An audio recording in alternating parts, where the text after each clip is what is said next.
Also consider what factors actually shaping water quality, no, or affecting water quality sa Iloilo Pachano River system. But what I'd like to actually emphasize is that this is really just a continuation, no, of our engagement. Although this is a new research project, pero we've always been engaged with the Iloilo City, and we've been supporting the local government through a number of projects, especially if it has something to do with things like sustainability or ecotourism,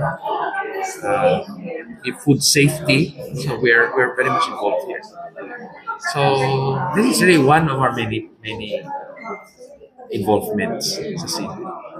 So ano gusto mga specifics or something na agreement?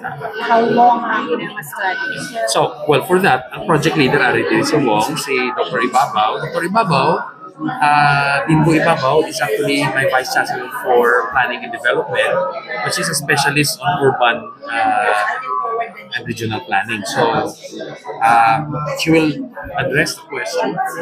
So the MUA is for 1 year, it will end December 31, and we are preparing together with Sinro.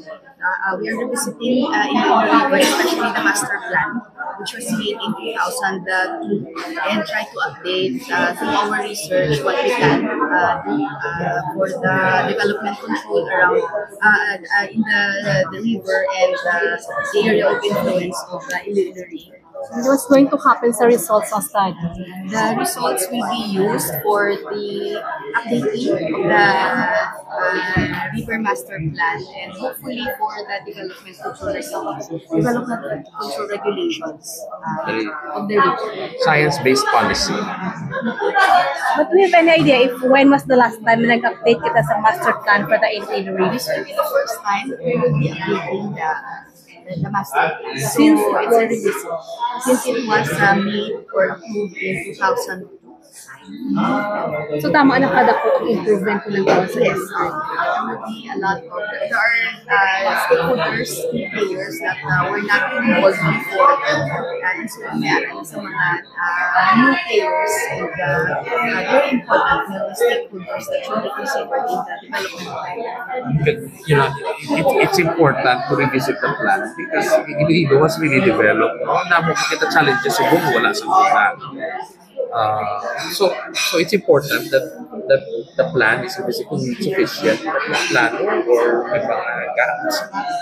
So because Iloilo is a very dynamic city. It's growing very fast.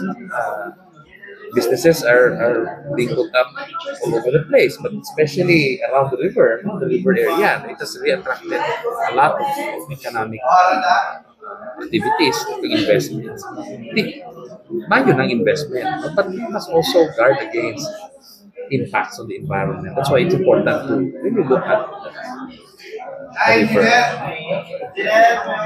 Question? Thank you, sir. Thank you. Okay.